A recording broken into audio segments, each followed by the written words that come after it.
Thank you, Dan. Good evening once again. And January is always such an important month at any level of football. The hectic Christmas period is now behind us, and teams can really look to push on and achieve their aims between now and the end of the season. And we have two sides here who are very much looking up the table and what could be achieved in the final weeks. Fulham could close the gap on Leeds to only 4 points this evening. Leeds, of course, elsewhere in West London. They play Queen's Park Rangers tomorrow lunchtime. And Middlesbrough look to be mired in a relegation battle for so long this season. Now they are closer to the playoffs than the bottom three. And if they can maintain this sort of form, they could make the sort of late dash we saw from Aston Villa last season, which ultimately ended in success and a place in the Premier League. Two changes for Fulham, and a significant one is that Alexander Mitrovic is out injured. He's scored over 40% of their goals so far this season, but Tom Kenny, the captain, is able to return. Bobby Reid will be used as the centre forward, maybe a false nine, and Joe Bryan comes in for the former Middlesbrough player Cyrus Christie. It's Rodak in goal, Odoi, Hector, Ream and Bryan, McDonald and Onomar holding in midfield, with Cavallero and Knockaert supporting Kenny, with Reid just in front of them. Middlesbrough, of course, have had a busy week, losing 2-1 at Tottenham in the FA Cup on Tuesday evening. 6 changes from that side, but maybe more significantly, only 2 from the team which drew 2-2 against Derby at the Riverside last week. Ainsley Pears is in goal, Howson, McNair and Fry 3 central defenders, Spence and Coulson in the wide areas. Adam Clayton comes in for Lewis Wing in midfield alongside George Saville, and Ashley Fletcher, who has been a guarantee of goals in recent weeks, he's on the bench. Rudiger Stead starts, and he will be in front of Roberts and Tavernier as the two sides emerge from the cottage away to our left here at Craven Cottage on a bitterly cold night on the banks of the River Thames. And Martin Allen, it's that time of the season where you can stick or twist, and if you go for it, you can really get the rewards. Yeah, it's a great atmosphere in it. I'm not a lover really of Friday night football, but Nigel, I've got to say, how many supporters have come down from Middlesbrough over there? That is amazing. I never expected to see so many fans make such a long journey on a Friday night, and all credit to them. And I hope now both, the Middlesbrough players really put in a good performance. And as you rightly say, into January, you are starting to look now. Is it going to happen for us, or are we going to be mid-table? Aston Villa did it last year. Can it be us? Well, there are nearly 2,000 Middlesbrough fans here in the Putney End away to our left-hand side. They have a sizable London-based supporters club. They took nearly 4,000 fans to Tottenham on Tuesday night, and they're also enjoying great support here this evening. We welcome listeners from TalkSport joining us here on TalkSport 2 for this game, Fulham against Middlesbrough. Fulham currently 4th in the table, 7 points behind Leeds, who are currently 2nd, and they're also wobbling along with the leaders West Bromwich Albion. Middlesbrough 16th in the table, but now 10 points clear of relegation, 8 points off the playoff places, and they can begin to build up their own head of steam with a victory here tonight. It would be their 5th in 6 games. And TalkSport 2 is also the home of live cricket, and there's exclusive coverage of England's tour of South Africa continuing tomorrow, live from Port Elizabeth at 7:30. The series nicely poised at 1-1. England in control after 2 days, 499 for 9 declared, and South Africa 60 for 2 at the close in response. There's also coverage this weekend of live Premier League and Championship football, as well as the NFL playoffs. You can download the app and swipe left to the orange TalkSport 2 logo and hit play. Listen online on your DAB radio or ask your smart speaker to play TalkSport 2. Martin Allen is alongside me for this one. We have 2 young English managers, and it's good to see 2 managers of their stature as players now in the technical area being given an opportunity in the Championship. Absolutely, I couldn't agree more with you, Nigel. And both these young managers play, I don't know, what do we want to call it, a South American Spanish style of football that a few years ago we wouldn't have even dreamed of watching this. And this is why I hope so many of these good coaches, these good managers, and the clubs and fans are patient with them to give them an opportunity to actually build something rather than just snap it after 6 games and they ain't won a match. Well, Fulham will have to cope without Alexander Mitrovic this evening. Ashley Fletcher is also absent for Middlesbrough. It's a key game in the Championship. It is Fulham against Middlesbrough, about to get underway, and there is full commentary on TalkSport 2. And a big night for Bobby Reid as well, as he will get Fulham underway, attacking the Putney end away to our left in the first half here. Fulham in there, white shirts, black shorts and white socks. Middlesbrough in the red shirts, white shorts and red socks. David Webb is our referee, and the football weekend is underway across the TalkSport network. Game day coming up tomorrow with so many live games from the Premier League, but it's in the Championship we focus this evening.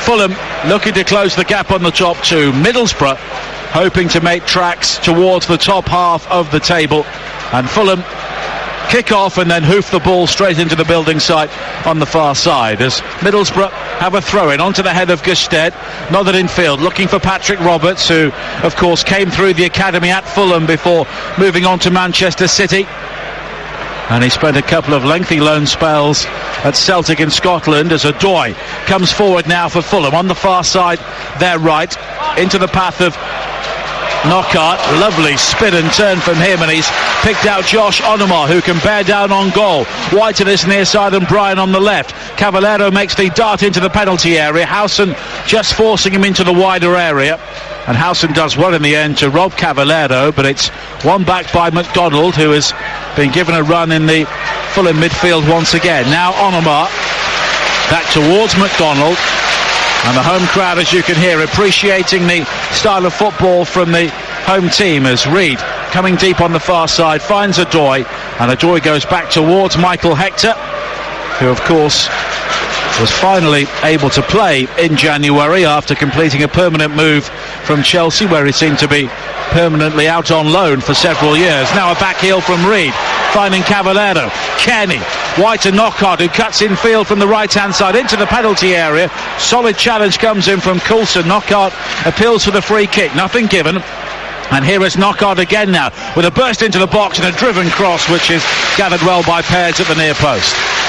Well, what a great start. 2 minutes, exhilarating football from Fulham, zipping the ball around. Middlesbrough players must be looking and thinking, how are we going to get a touch of the ball? I hope this slows down. 2 minutes played on TalkSport 2 at Craven Cottage. Always such a great venue under the lights, in a three-sided stadium at the moment, as Hector heads the ball up in the air. Gusted nods it towards the edge of the Fulham penalty area, but it's tidied up by first Ream and then McDonald, and it's a first touch for Marek Rodek, wearing all yellow, defending the Fulham goal at the Hammersmith end away to our right. And Rodek was sent off in the corresponding game at the Riverside Stadium back in October. It finished 0-0. And both sides had only one single shot on target apiece. Bryan now with a high cross into the area. Ainsley Pears decided to stay on his line. It's now Kearney inside the box at the far post, finding Knockaert. Knockaert had the opportunity to cut inside onto the left foot. He does so now, and he fizzes the shot high over the top. Well, like I say, it's been a fantastic start from Fulham, completely dominating possession, even only after just over 3 minutes. Middlesbrough players looking a little bit shell-shocked, and Clayton's in the middle of the pitch, rallying his teammates to come on. We've got to get more, get closer to them and start to see if we can get some possession. Spence on this near side. It does look like a back five in the end. We often see teams do this now in the warm-up, try and fox us by warming up with a back four and then playing with the back five. Yeah, 3 centre-halves. And the problem with playing the 3 centre-halves, are the wing-backs going to go up and push up on the full-backs, or are they going to come back and mark the wingers? That's something I'm going to be interested in the next 20 minutes of how this game opens out. And Clayton and Saville could be outnumbered in the midfield area if things don't go Middlesbrough's way. But now Roberts finds Coulson, an excellent ball down the left-hand side for Middlesbrough. Infield towards Tavernier again, who looks to break to the byline. High cross into the box, aim for Gusted, cleared as far as Spence. Right foot shot from him, right through the 6-yard area. Rodak was stretching, and it's behind for a goal kick. Well, after 4 minutes, Middlesbrough should be 1-0 up. A cross down the left-hand side. Gusted made a great challenge in against Ream on the 6-yard box. It came out to this right-hand side of the box as we're looking towards the Fulham fans. His half volley probably should have been a bit better, I think, Nige. Do you? Well, it was some way wide in the end.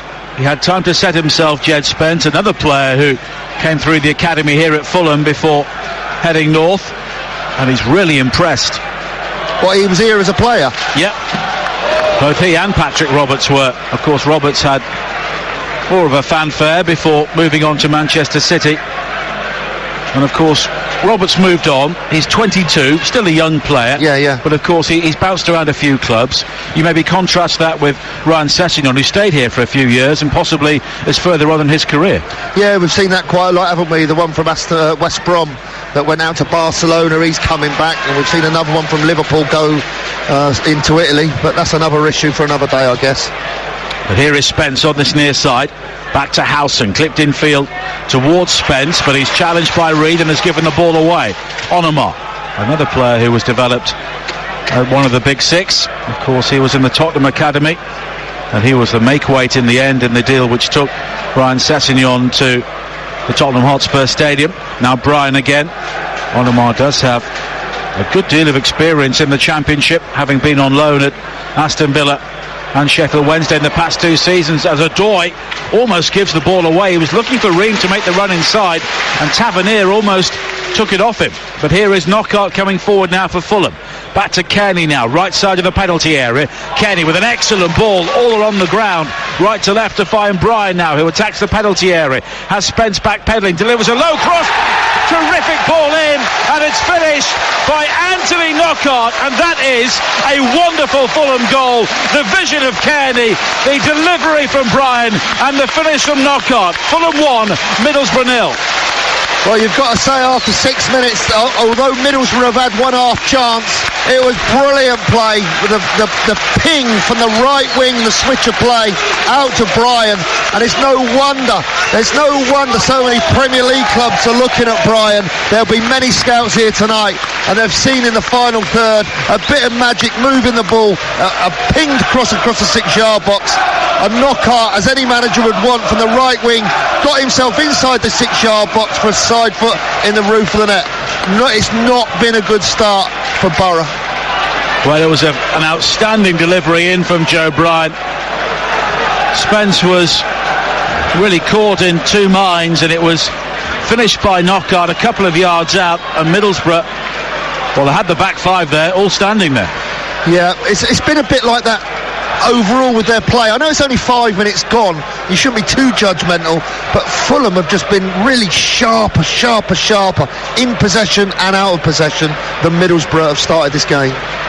Well, Fulham have already beaten Leeds here, should have beaten West Brom as well, conceding a late equaliser. Well, they've dropped silly points at Craven Cottage, but they've made an impressive start here, looking to build on their 1-0 win at Hull City last week. It was Cavallero who got the only goal then, and it's Knockaert, the other wide player signed from the Premier League, who was struck early here this evening. But McNair now charging forward for Middlesbrough. Wide to Spence, who's got pace to burn down the right-hand side. Now Brian this time was having to do his share of defending, but he was helped out by Cavallero, and the final touch was off the Portuguese player, and it's a throw into Middlesbrough on this near side. 8 minutes played, Fulham leading by 1-0. Now Howson picking out Clayton, and Roberts again looking to almost occupy a very deep lying number 10 position. Clips it wide to the left hand side in front of the building site and on the River Thames end of Craven Cottage. Now McNair again, back to Howson, who of course has been so impressive over so many years as a central midfielder, but operating at the heart of a back three this evening. Tavernier on the far side, closed down by McDonald, and it's a throw in to Middlesbrough. And confidence can be a very fragile thing, Martin. Of course, Middlesbrough were absolutely flying coming into this game, but this sort of start, the lack of tempo they've delivered, can really affect them, not just for this game, but maybe moving forward as well. They need to sort things out pretty quickly. Yeah, well, as we said earlier, Nigel, you said earlier, I think it's their third game in 6 days, and that can be, I know to some people that may think, well, they're professional footballers, they should just be able to manage and deal with it, but when you're playing at such a high tempo, it can be difficult to keep freshness in your players' legs, and that may be why he's changed the centre forward and brought in fresh legs to play up front for Borough. But at the moment, it looks what I would call a slow start to their evening. Well, Middlesbrough picked up only 5 points in their first 11 away games this season. Didn't win any of them, but since then, back-to-back away wins at West Bromwich Albion, one of the results of the season, and Preston North End, both by 2-0. Here is Cavallero coming forward now. Cuts in field from the left and clips it across the penalty area to Tom Kenny. Cavallero in support. Now McDonald looks to help it in field towards Reed, but it's cleared by Middlesbrough, but won back again by Adoy. And Fulham are really on their game so far in the opening 10 minutes, leading by 1-0. Cavallero closed down by Howson, and it will be a throw into Fulham on this near side. And Middlesbrough here at times simply can't get out. No, the dilemma they've got 3 centre-halves marking 1 centre-forward. So Fulham have got the extra players all over the pitch, and Bobby Reed is occupying basically 3 centre-backs, which makes the possession game that Fulham play so well. The switches of play at the moment, there's been 3 or 4, and it's making them run. They cannot get anywhere near the ball. They need extra players to come out of there. Adoy plays it back towards Rodak, and as he did so, Patrick Roberts was turning around and beckoning his team forward to actually squeeze up the play, believing they're too deep in the opening stages. Now Reed with some lovely footwork evades a couple of challenges and finds Cavallero coming in field again from the left-hand side. Square to Onomar on the edge of the penalty area. Right foot shot from him was hit with the outside of the right boot, and it was always swinging some way wide.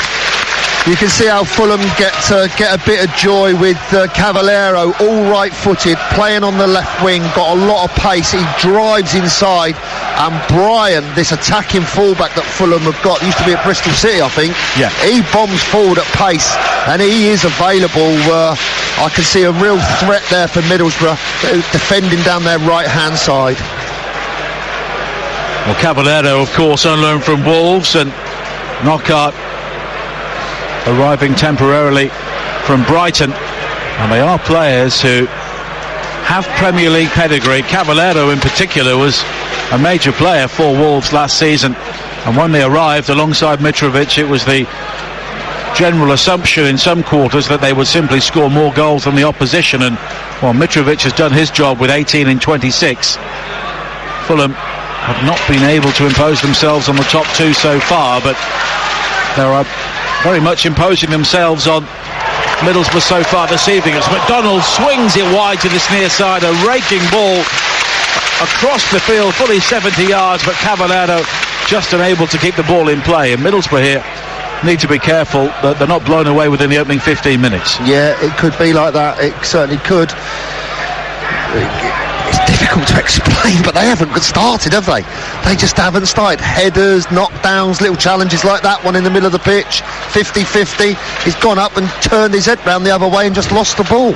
And I don't think Jonathan's going to be very happy with that. Well, that was Tavernier jumping with Hector, and he did concede a number of inches to him, but he still made very little impact in the challenge as Fry heads it forward on the far side. Now Coulson could be under pressure as Fulham quickly play it forward looking for Knockaert, but Coulson's quick as well, and he finds Ainsley Pears, son of Stephen.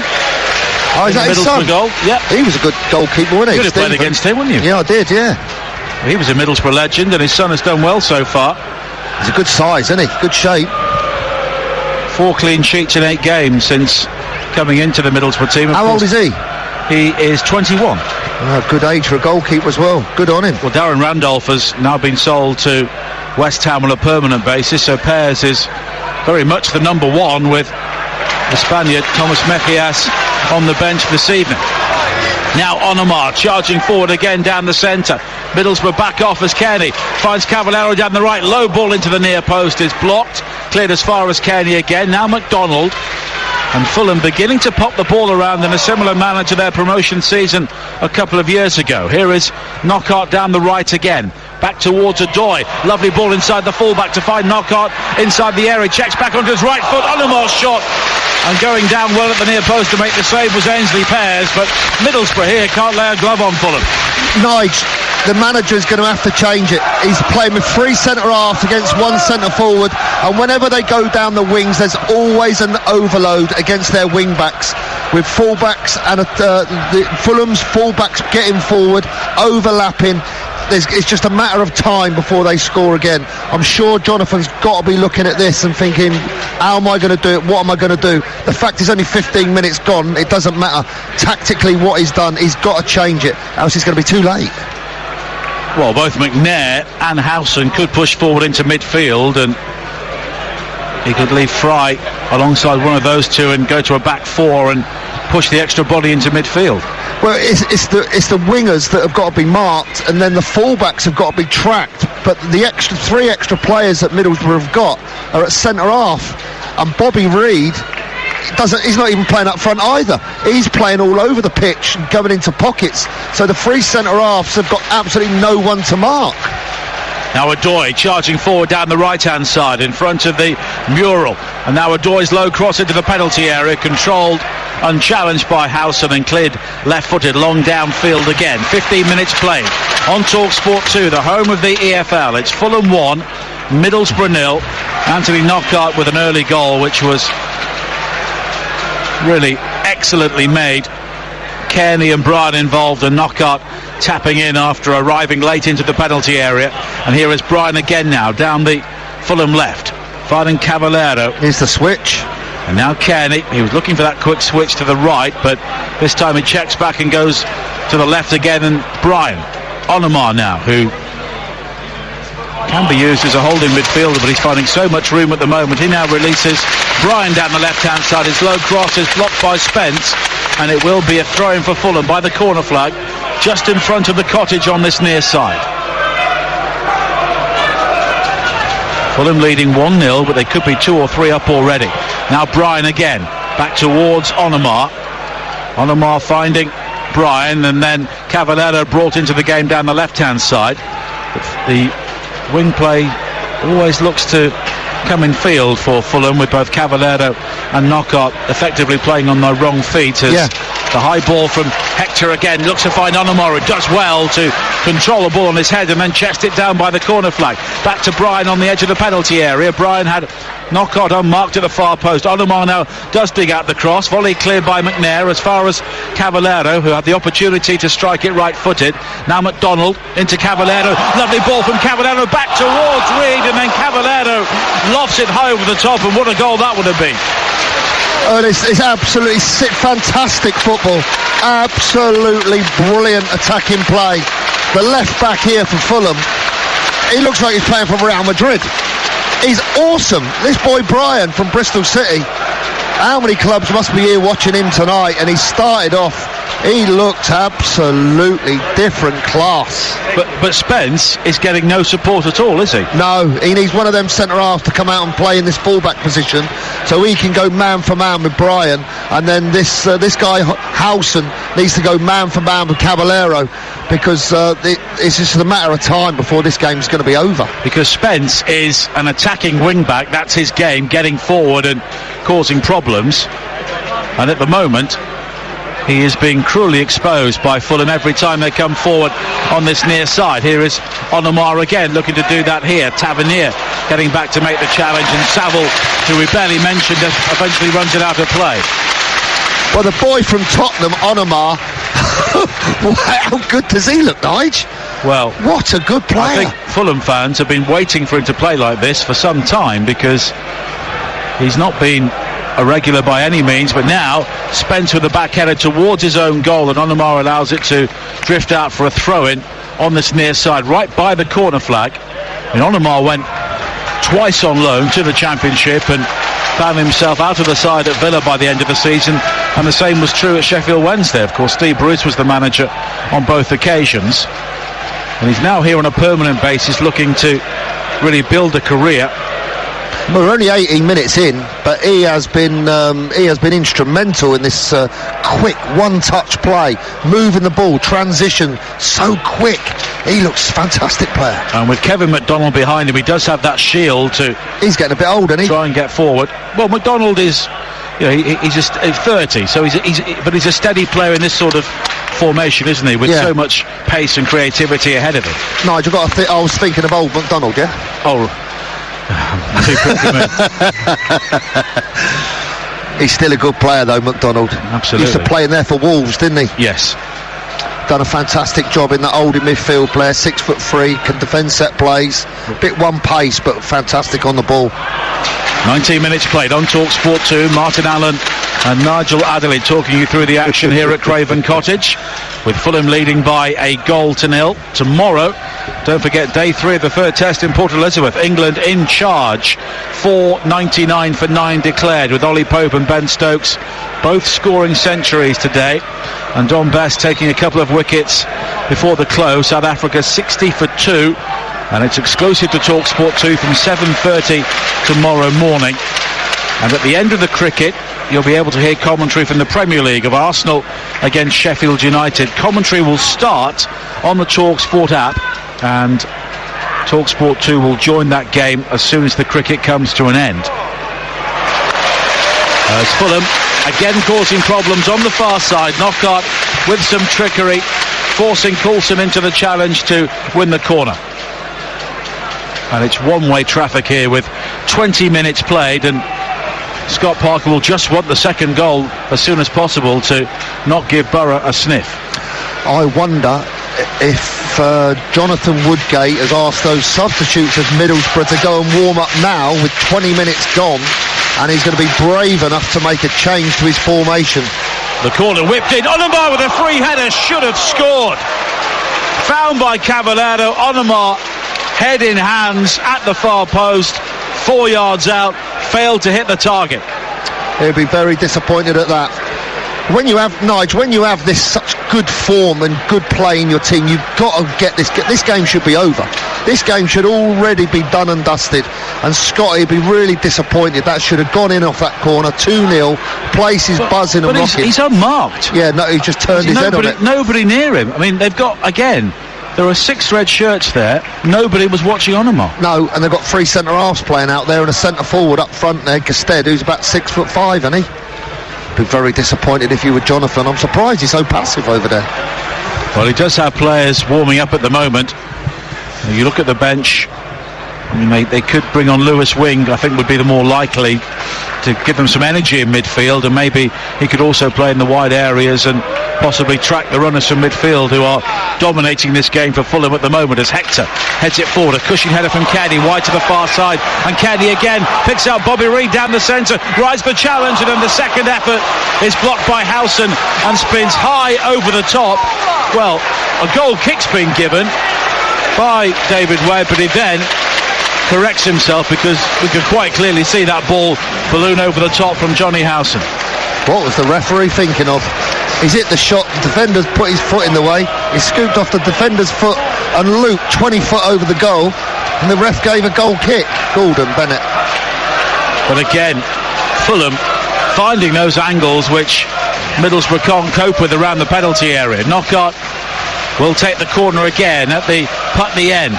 Whipped in towards the 6-yard area. Gusted rising to head the ball away. Bryan nods it back into the box. Hector tries to head it down, but it's Spence who will try and run it clear on this near side. Roberts is ahead of him, but it's Hector who's won the ball back down the left-hand side, heading towards the byline. High hanging cross from him. Coulson heads the ball back across his own penalty area, but Gusted controls, then is lost out to Onomar. Here is Cavallero. The option wide on the far side is Knockaert. He's eventually found by Adoy. And now Cavallero on his right foot inside the penalty area on the far side. Finally Knockaert again. Hector and Onomar wait along with Reid inside the penalty area. And here is Adoy. And now Bryan. And Fulham remain camped inside the Middlesbrough half. And at the moment they are not missing Alexander Mitrovic with this quality of football. No, and what's that saying now, Nigel? Is it a floating centre forward? What do they call it? False nine. False nine. Is that what they call it, a false 9? Well, Middlesbrough have got 3 false central defenders at the moment. Fulham, they've got a centre-forward and they've got 3 centre-backs. Now Cavallero finding Knockaert, driving in field again towards the edge of the penalty area. And Fulham here are utterly in control. Adoy spreading the play again, one full back to the other, right to the left. Here is Bryan now inside the penalty area. Low cross into the penalty area, which is headed away at the far post by Fry. And now Patrick Roberts will try and get on the ball for Middlesbrough. And it's away down the right-hand side. Ream could be exposed here as Roberts comes in field onto his left foot, square towards Tavernier, but it's blocked and spins behind. And Middlesbrough have their first corner. This young boy Spence, he came out of Fulham's academy, didn't he, and was released. He's not had a good start to this game this evening. Brian's going past him like he's a young. How old is he? Is he only 19? Yes, he is. Yeah. Yeah, he's playing a little bit with as though the occasion's just a little bit too much for him. Obviously, coming out of Fulham probably last year, wasn't it? If he didn't get a pro deal, so to come back tonight would probably be a big night for him. And at the moment, it's fair to say he's not coping very well down this Middlesbrough right side. And we've got a corner now for Middlesbrough. And they do have an opportunity to look for Gusted, but it's Fry rising at the far post. It's looped high across the 6-yard area, and Gusted heads it over the top. He was off balance, but he was very close to goal there, but he couldn't keep the header down. He got up high, didn't he? Too early, I think, don't you? Went up too early and couldn't get it under the bar. Well, Marek Rodak is complaining that he was fouled, but no free kick was given. It's a goal kick in the end, and Middlesbrough will look at the way he defended that and think there's a possibility. And Rodak was fouled. He was blocked off by Saville as the header came in, but no free kick was given. Is that centre forward allowed to stand in front of him without moving? Would you class that as a foul? It depends whether you're attacking or not, I suppose, doesn't it? Yeah. He blocked him off, but if you stand still, are you fouling somebody? I'm not sure what the rule is on that. 25 minutes played at Craven Cottage on TalkSport 2. Too soft, didn't they? Let him stand in front of the goalie and have a rumble. Well, the referee didn't give one a free kick, so he clearly agreed with you. Yeah. Fulham leading by 1-0. Game day on TalkSport tomorrow has Watford against Spurs at 12:30. Then all the goals as they go in with Adrian Durham from 2:30, and Newcastle against Chelsea. Here's the live game, the late kickoff from St James's Park. And on Sunday on TalkSport 2 there is commentary on the NFL Championship playoffs from 6 o'clock. On a Monday night I'll be alongside Matt Murray at the Hawthorns. Another big game at both ends of the Championship. That's West Brom against Stoke. Now Pears clears downfield up towards the halfway line. Rising to head the ball away is Hector. And now Kearney though losing out to Clayton. And Middlesbrough maybe just beginning to build a decent spell in the game. Tavernier sways away from one challenge, that of Adoy, but not the second, and Adoy left something on him there, but the referee chose to turn his back, but Middlesbrough tried to win it back, and now they do get a free kick for the challenge by Onomar on Coulson. And the game, just for a couple of minutes, Martin, getting bitty, and that may suit Middlesbrough the way it started. Yeah, well, they've actually put together a few passes and played with some composure. Had a chance on the corner. Maybe that's just given them a lift in confidence and given them a chance to catch a breather and sort of rally round each other and say, well, come on, we're not doing ourselves justice. And here now we've got a wide free kick on the left-hand side, an in-swinger from the Middlesbrough left-back.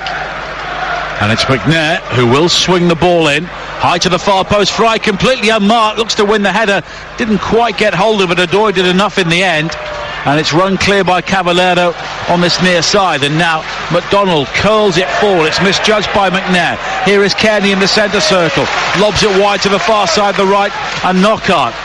He has the opportunity to attack Coulson once again. A couple of step overs, and then it's back to Kearney on the edge of the box, onto his left foot. Now Cavallero on the right, the back heel, finding Kearney again, but the shot had no power. But it's champagne football from Fulham, but no finishing product on this occasion. Beautiful football, wasn't it?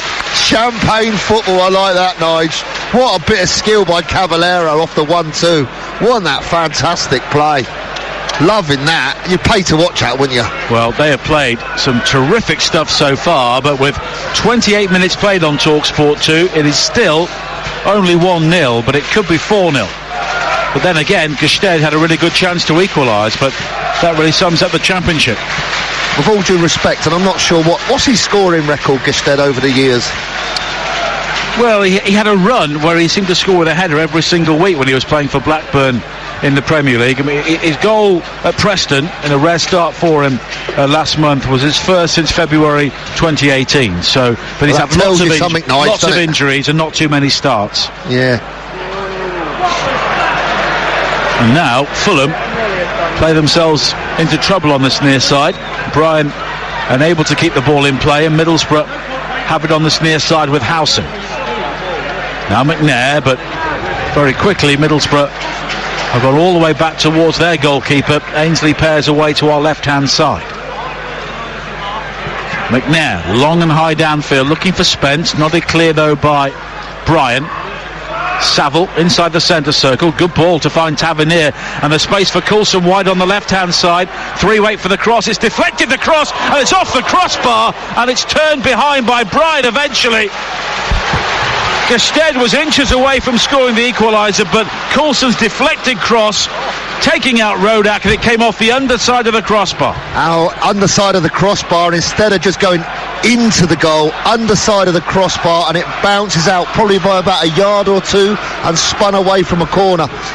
Goalkeeper was caught out completely, certainly not his fault. And Gestede almost headed the ball in at the far post. Almost.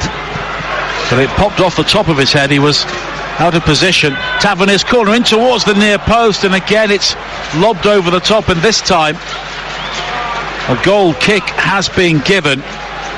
But it's a remarkable game, Martin, because Fulham have had so much of the play, but Middlesbrough, 3 really good chances. Yeah, and after 30 minutes you'd never have believed what we've just seen for the last couple of minutes, because all of a sudden from nothing, Middlesbrough have come right back into the game, got good possession and had good chances from set plays and from open play. It's what a change around it's been. And they were pushed really high there, Middlesbrough, from the goal kick. Both Hector and Ream were stood 6 yards out, almost alongside Rodak. And then Gestede and Roberts were on the edge of the penalty area. It's almost like watching an under-9s game when they know the goal kick won't go very far. But then the wingers of Fulham, from the goal kick, pushed right further up, high up at the pitch. I've never seen wingers push up as high as that to stretch the game out so that the goalkeeper can pass it out rather than just boot it up the pitch like the old days.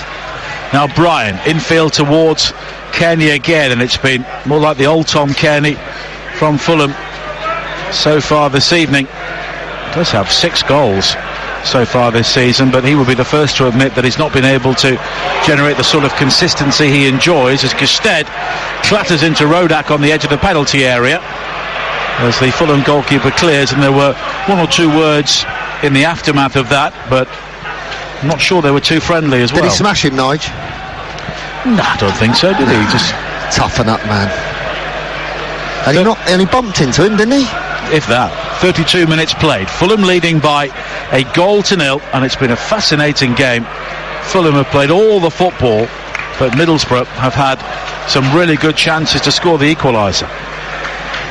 And there's a lone Fulham fan on the building site on the far side. He's got a huge checkered black and white flag, and every time Fulham attack he's waving it. I'm not sure what he can see because he's behind some scaffolding, but it's a very odd sight here at Craven Cottage at the moment. They are building their new Riverside stand. There is a television gantry and the benches on the far side and very little else, and it's always been a chilly ground in winter, Craven Cottage, but now it is very, very exposed with the wind coming straight in off the Thames.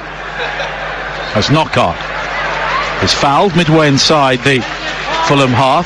Saville doesn't appreciate the decision, stands on the ball, and that show of dissent, possibly fortunate not to earn him a yellow card. Yeah, he could have got a yellow. He petulantly picked the ball up. He didn't throw it, to be fair to him, Nige, but do you think it was a foul to Fulham? I suppose he got half a point, to be fair. And now Fulham looking to build on the far side. Adoy finding Knockaert, the goal scorer, in the 7th minute, and it's the only goal so far here on TalkSport 2 with Martin Allen and Nigel Adderley here at Craven Cottage.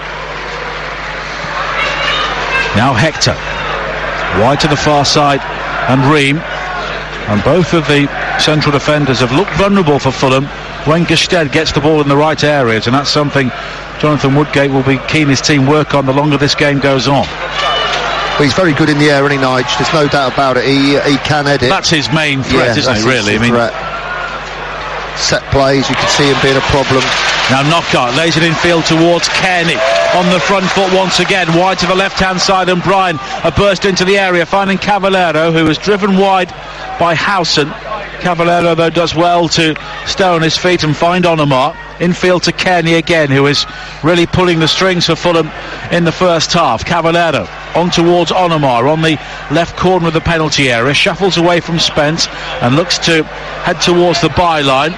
Some trickery from Onomar, but no end product at the moment. Here is Cavallero finding Kearney, and Cavallero once again, and Fulham have had so much time to deliver a telling ball here, but in the end the 1-2 between Cavallero and Bryan doesn't come off. Spence though is played into trouble, but was strong enough to ensure the final touch came off Cavallero, and it's a goal kick. Yeah, the crowd have settled down. I think the crowd have sensed that Middlesbrough have got themselves back into this game. It hasn't been quite as quick and as fluid.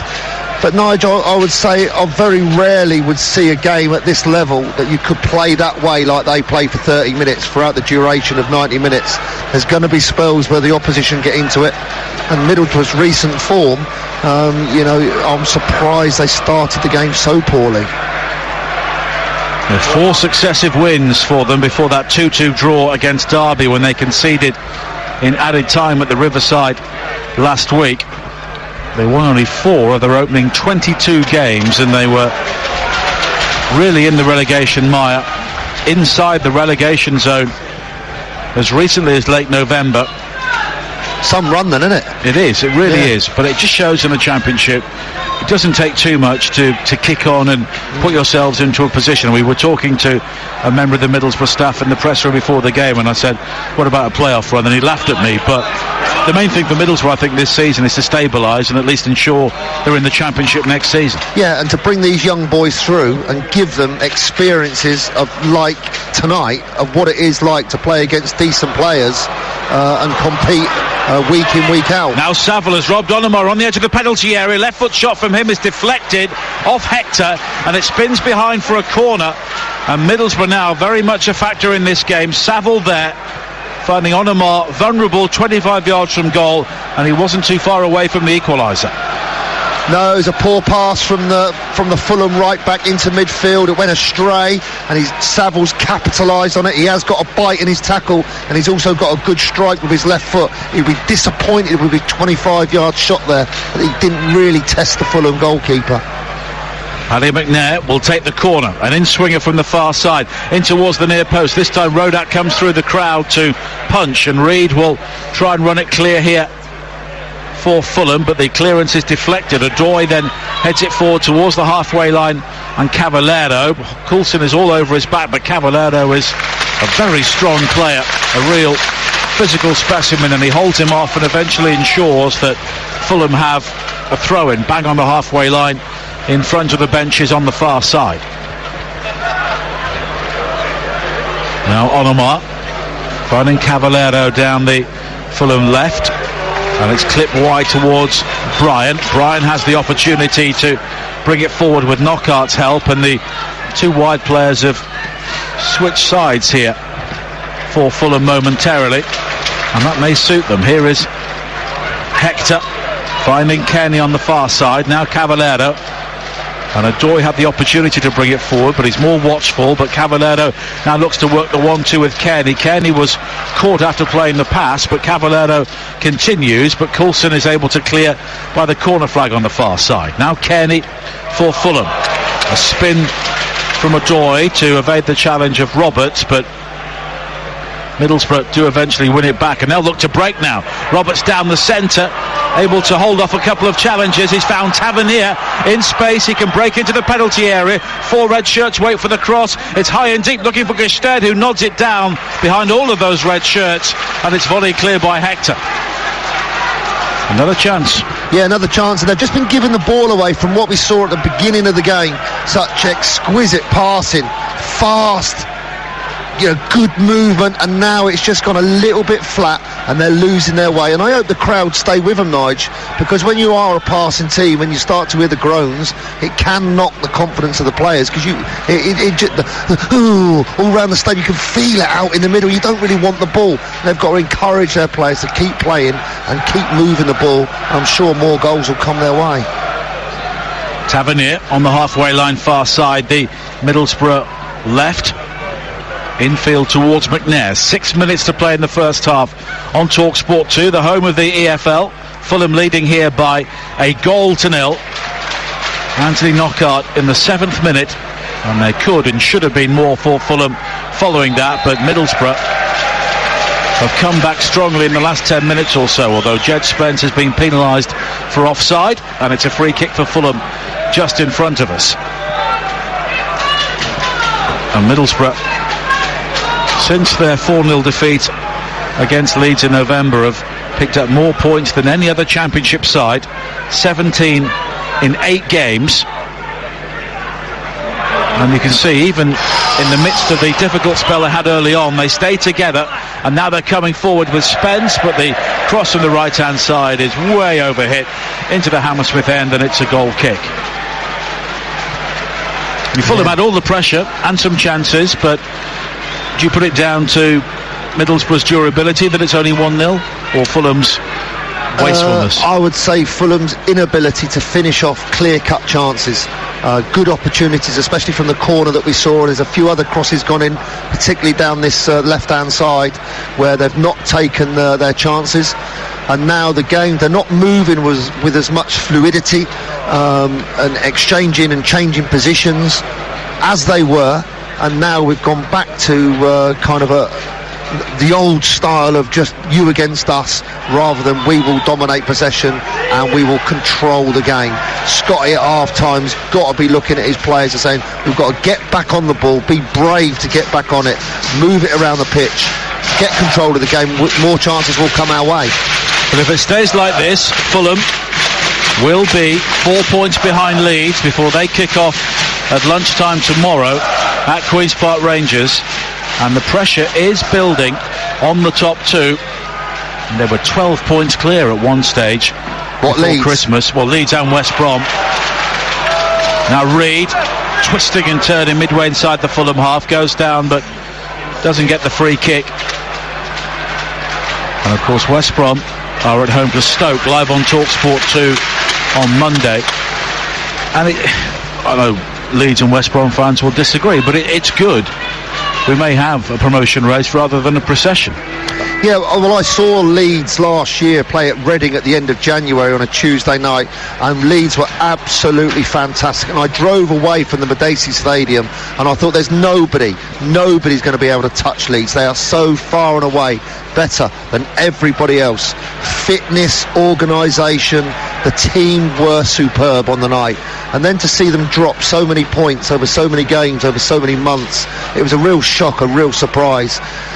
They won't want to be going back into that mindset, and if they start to lose a few more games now, the crowd will lose faith, the players will start to jitter, and you can very, very quickly get on a slippery slope. As we saw with Aston Villa. Absolutely. You get on a good run, like my Brentford team.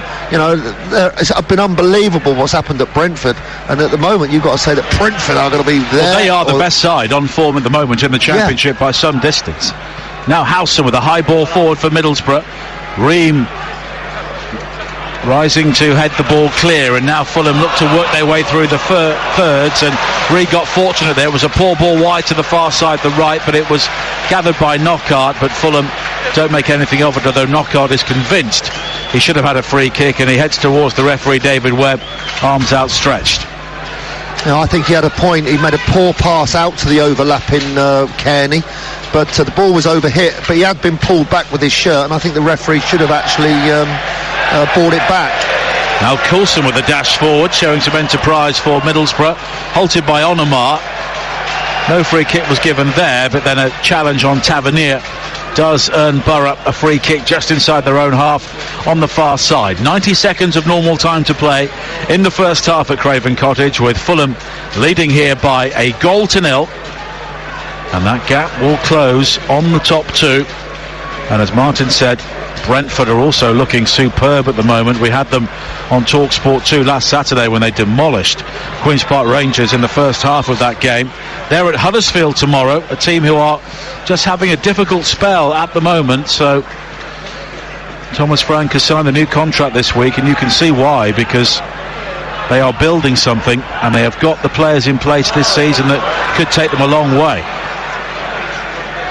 Now Spence picks up a clearance. It's a great league, isn't it, the Championship? Oh yeah, and it's a great league to see players develop like the side that Brentford have. I'm sure half a dozen of those players could play in the Premier League and probably will be next season, whether they're with Brentford or not. Yeah, well, their recruitment, Nigel, is second to none. This Moneyball style that they've adapted with, of course, expertise in football alongside the Moneyball analysts, and they really do find brilliant players, develop them, sell them for big money, reinvest, and they just keep getting stronger and stronger. And that Ollie Watkins, have you seen him play? You saw him last week. Oh, what a good player he is. He's their Mitrovic, isn't he? Yeah, he is good. He's the only player, Nige, I've ever had as a manager that I've had to put a substitute on to go and man mark him to try and stop him. He was that good when he played for Exeter. He played as a number 10, and it was like, oh my God, how are we going to stop him? Well, he was the Young Apprentice of the Year, wasn't he, a few years ago, and he's just built on from that. 1 minute of added time here. You're missing nothing at Craven Cottage as Fulham look to build in that added minute, but McNair slides in on this near side to rob Joe Bryan. So many fascinating stories in the Championship at the moment, reflected here on the home of the EFL TalkSport 2. And some big games coming up over the coming weeks, featured on the network. And this time next week we'll be in League One, resurgent Sunderland at home to Doncaster Rovers.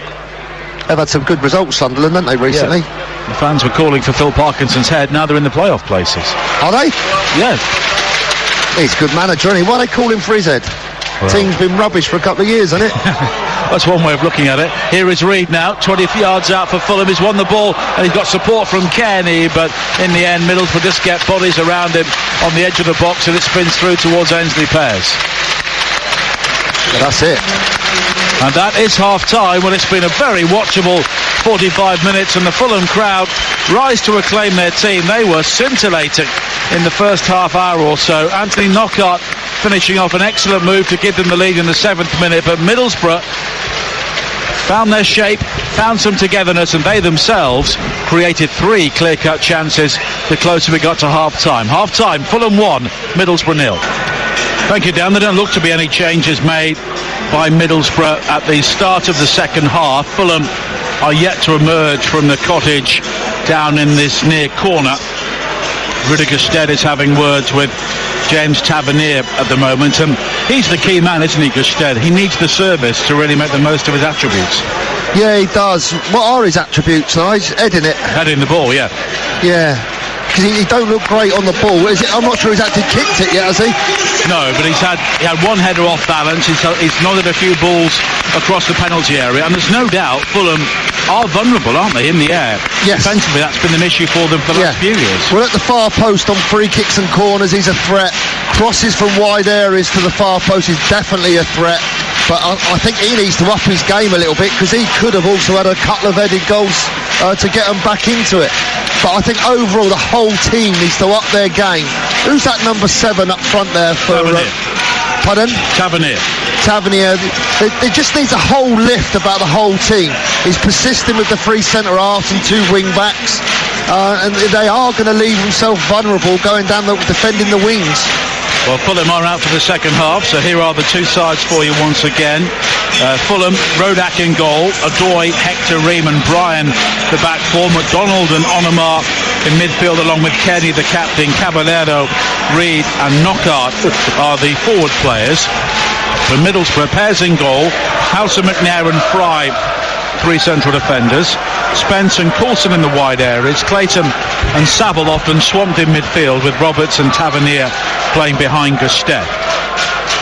And it's Middlesbrough who get the second half underway in their red shirts, white shorts and red socks, attacking from right to left towards the Putney end, which is housing the couple of thousand supporters who made the journey to support their team from Teesside, although many of those are based around the southeast.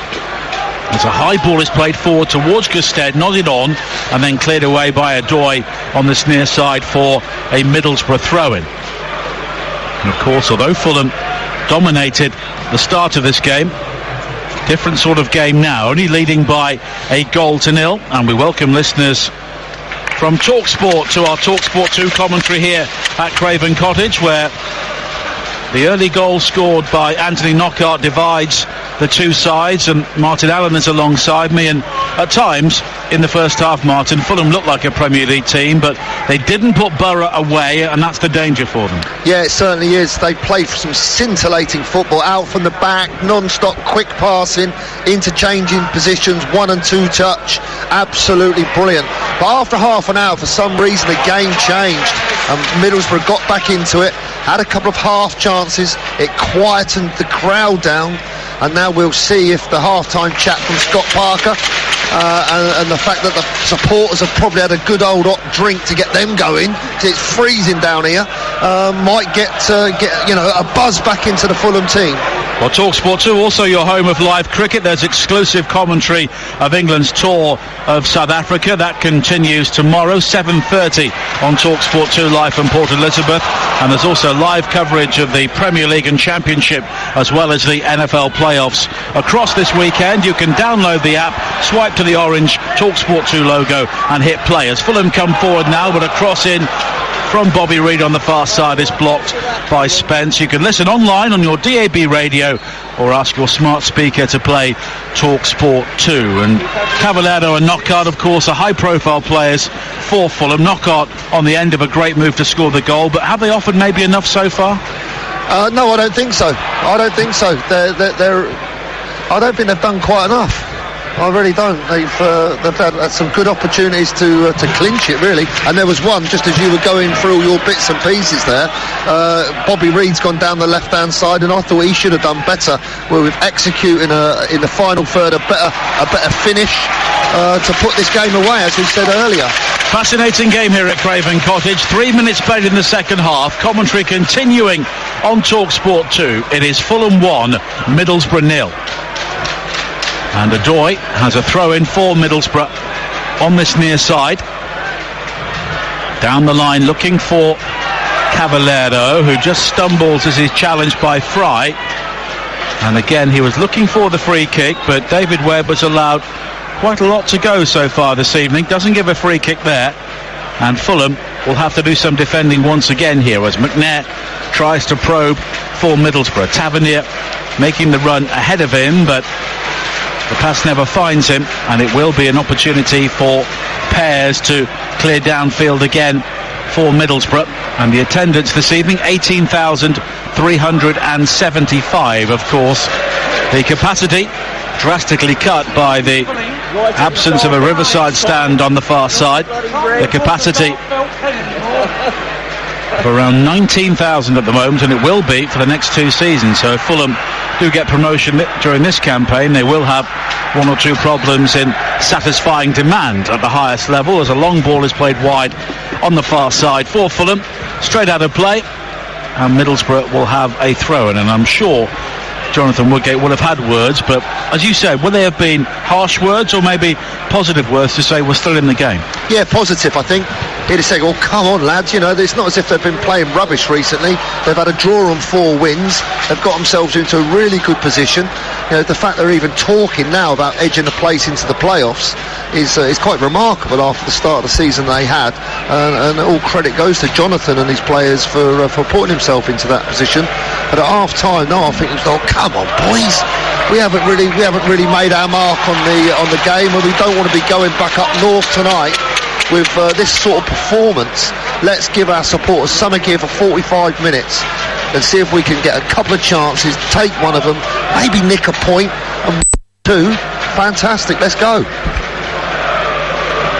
Well, Middlesbrough stayed down between the 2 games against Tottenham and this one. Crystal Palace lent them their training facilities in South East London. Jonathan Woodgate was very grateful for that, as the ball is played back by Tavernier all the way to Ainsley Pears, defending the Middlesbrough goal at the Hammersmith end of Craven Cottage. And as you said there, it is A fearsomely cold evening here. It's Antarctic, isn't it? It is very cold, and it's due to get a bit colder over the next couple of days. Is it? Yeah, maybe a frost over the weekend. No, not been too many this winter, let's be honest. Take me geraniums in then. Well, I'm surprised you can find them under the floods at the moment. As a high ball is played forward again, and Knockaert guides a header to Adoy, and then Adoy plays it straight out of play, and Middlesbrough have a throw in here in a decent area, and it's Fulham causing themselves their own problems once again. Sloppy play in their own third. Adoy is just side foot. I thought he should have cleared up the line, and a bit old-fashioned maybe, but instead of giving it away, giving Middlesbrough possession in Fulham's own third of the field, poor concentration, I think. Here is Clayton, back towards McNair, midway inside the Middlesbrough half. 6 minutes played in the second half on TalkSport 2.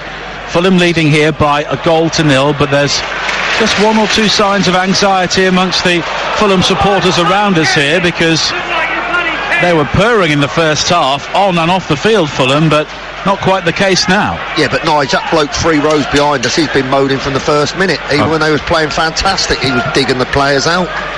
Don't think you're ever going to please him. No, possibly not. Here is Roberts now, going forward for Middlesbrough down the right-hand side. A burst of pace into the area, rides the challenge of Bryan, and the cross in almost finds Saville. Saville looks to turn, then he goes down inside the area, and he's penalised for the challenge on McDonald. But again, Patrick Roberts and George Saville just causing one or two issues for Fulham inside the area. Yeah, well, I've been singing the praises of the Fulham left-back, Joe Bryan, and Roberts then's gone at him 1v1 in the final third, down the outside of the 18-yard box, and little Roberts has gone past him and left him for dead.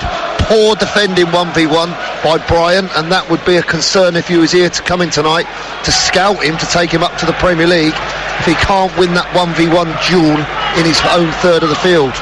Well, there has been interest from the highest level once again. Of course, he was signed from Bristol City to play in the Premier League last season.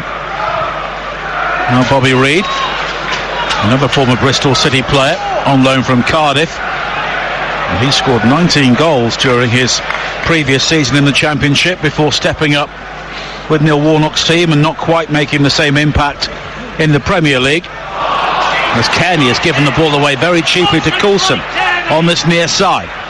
Tavernier brings it forward again and looks to exploit the pace of Coulson, but he was just checked off it there by Adoy and Hector. And it's a throw-in on this near side. He's a Belgian, and he was here in the promotion team. Quick, isn't he? He's very quick. I mean, he was a central defender when they got promotion to the Premier League, scored in the playoff semi-final here against Derby.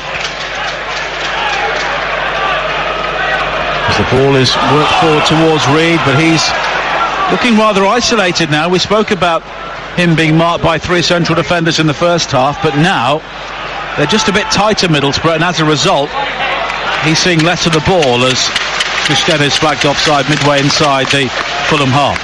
Well, but it's a contest now. Yeah, we're 8 minutes in, Nigel, and we've seen Fulham lazily, sloppily, poor concentration give the ball away in areas where they shouldn't be giving the ball away. And here we are now with Kearney in possession. They've got to take a bit more care, but perhaps it's a bit of anxiety has crept into their game, and the tension of the occasion is just crept into their game, and it's gone into the crowd, out onto the pitch, and we're seeing errors, which does happen. Well, it's 3 wins, 1 draw and 4 defeats for Fulham since 4 wins in a row propelled them from 12th to 3rd in the table. They've never been inside the top 2 this season, but if they hang on to this, they would be just 4 points behind Leeds before they play tomorrow. But there's a long way to go in this game, and there is plenty of meat left on the bones the way Fulham have started the second half. I like that. Plenty of meat on the bone. That's an old-fashioned one, isn't it? Well, I'm a very old-fashioned commentator. I love that. As many people have said. Have they? Usually those in the boss's office. Here is Coulson now coming forward on this near side, challenged by Knockaert, and in the end Adoy will be able to bring the ball clear. 10 minutes played in the second half. Fulham leading by 1-0 here on TalkSport 2. Game day on TalkSport tomorrow across the network. The Premier League commentary on TalkSport 2 is Arsenal against Sheffield United. That will follow the cricket, and the game will start at 3 o'clock, live and exclusive on the TalkSport app. And over on TalkSport at 12:30, Rashman Chowdhury and Sam Matterface will bring you Watford against Spurs. Then Adrian Durham with Game Day Live, Matt Holland and Neil Redfern among his guests as all the goals as they go in. And I'll be with Mickey Gray and Laura Woods on Tyneside for Newcastle against Chelsea at 5:30. There's Dale Fry charging forward from his central defensive position on this near side as a left winger, but he's quickly outnumbered, and McDonald can play it forward now for Fulham. And it's an excellent ball curled down the line for Kearney. Kearney strides clear of McNair. Can he keep the ball in play? No, he can't. Everybody in the main stand disagrees, but the ball had gone out. I love that. The ball's gone out by perhaps a millimetre. The assistant has put his flag up for Middlesbrough, and every Fulham fan along the front there, he stood up and remonstrated with that poor chap. Well, he was closer than all of them. Oh, poor guy. Just watching a replay in front of us. Yeah, the ball was out. Yeah. Was it? But we all do that, don't we, when we go to football? Even if it's in or out, you say, nah, you've got that wrong. Well, on this occasion, the assistant got it right. And there's another ball that's played forward now, looking for Knockaert. And it's behind him out of play. Knockaert applauds the intention, but Fulham are ragged here, no question. Yeah, they are. I wonder what Scotty might have to do to change it. He needs them just to be a little bit calmer and a bit sharper, but anxiety, when it creeps in at these stages, is very, very difficult to stop. And that's where you're looking at someone like McDonald, your more experienced players, to be brave enough to get on the ball, have an extra touch, and just settle it down and calm the whole situation down, like he's just done. Fulham coming forward now, low ball in from Cavallero. Knockaert almost on the end of it, but it's cleared away by McNair. And here is an opportunity for Tavernier to carry the ball forward for Fulham over the halfway line on this near side there left. He's got Roberts and Gusted in field, but Tavernier is just held up by Knockaert, and the home crowd appreciate his industry. But now Clayton has it inside the centre circle for Middlesbrough. Wide towards McNair. Fulham leading here by 1-0 with 13 minutes played in the second half on TalkSport 2, with Martin Allen alongside myself, Nigel Adderley, here at Craven Cottage. But it's a very tenuous lead for Fulham at the moment as Middlesbrough give the ball away, and then Kearney plays it behind Knockaert. Knockaert in the end with a back pass to Rodak, and he just hoofs it onto the roof of the Stevenage Road stand on this near side. And Fulham are scrambled here, aren't they? They are scrambled, yeah. Kearney's given the ball away a couple of times. Onomar, who we sang his praises earlier in the game for a fantastic start, first half an hour for Fulham. He was instrumental in their good play. He's also gone out of the game. I don't think he's touched the ball for 20 minutes. But that is anxiety. It is creeping into their game and to the stadium, as we said earlier. And the fans are now sort of getting onto the players back. And that's the worst thing they can possibly do. I watched Spurs play last week against Liverpool. And each time a Spurs player made an error, Mourinho was up in that technical area, clapping his players, never criticising them. And they need that support now from their own fans here at Fulham. Ashley Fletcher will be coming on shortly for Middlesbrough. Their top goal scorer with 8 so far this season. As Spence comes away from the challenge of McDonald, and McDonald catches Spence. It was an ugly challenge. He'd given the ball away initially, McDonald. Spence nipped in, took the ball away from him, and the challenge from McDonald will result in the game's first yellow card. Yeah, and I think the referee's got that one absolutely right. It was a poor first touch and a lunging, slashing tackle, taking the Middlesbrough player out. Don't see those tackles very often nowadays, do you? No, you don't. And Lewis Wing is the first player coming on for Middlesbrough, and it's Tavernier who is going off. So it could be a straight swap. Wing can drop in down the left-hand side, but Marcus Tavernier's not really been able to influence the game this evening. And Lewis Wing has scored a couple of spectacular long-range goals recently, notably against Derby last week and also in the game which maybe turned Middlesbrough's season at home to Stoke when they were losing by a goal to nil, and came back to win that game 2-1, and it was the first of 4 successive victories. McNair with the free kick. Gusted does well to head it across the penalty area, but it's nodded further away by Kearney, and then Fry almost wins it back from Adoy inside the box. Here is McDonald now on that yellow card, who just hooks it down the line, out of play, and it's a throw-in for Middlesbrough. And the large travelling support behind Borough, and maybe sensing something could be heading their way here with 61 minutes played. They trail by a goal to nil, but Fulham are not offering as much as they did in the first half, when they were terrific at times, but they couldn't get the second goal. And so many times in the Championship, Martin, we see sides not do that and really pay the penalty. Yeah, well, we see it in all divisions, don't we, really, Nige? You know, after such an excellent start, the crowd were buzzing, the place was buzzing. Now Patrick Roberts with a driving run down the centre. He's taken 3 Fulham players out. He's found Coulson with a low cross in, and McDonald is there to scramble the ball behind for a corner. Well, the little Roberts has broke from central midfield and just ran past 3 Fulham central midfield players like they weren't there, like they had, treacle on their feet, running through mud. It was kind of not embarrassing, but I've been there before and I've had that feeling. You just can't find the power, and they may pay for it from this corner. Roberts with the corner high into the area, and it was Gusted who was arriving on the end of it, and it's gone behind for a goal kick. That's 3 headers he's had now. They've all come off at different angles, haven't they? Like when you were a player, we used to say he's got head like a Toblerone. It all keeps going off at any angles. You don't know where it's going, you know what I mean? Well, but he won it again, and sooner or later he'll get it right, won't he? He will, hopefully, for Middlesbrough, yeah. But he's got a mastery of the skies at the moment, really. Gusted. Fulham can't get near it. And that's where you miss Mitrovic defensively, because if he was there, he would offer maybe more of a challenge than the players Fulham have out there this evening. Yeah, he's a real threat, isn't he? Attacking and defending set plays. One of the benefits of having a Drogba-style centre-forward, as he did for Chelsea all those years ago.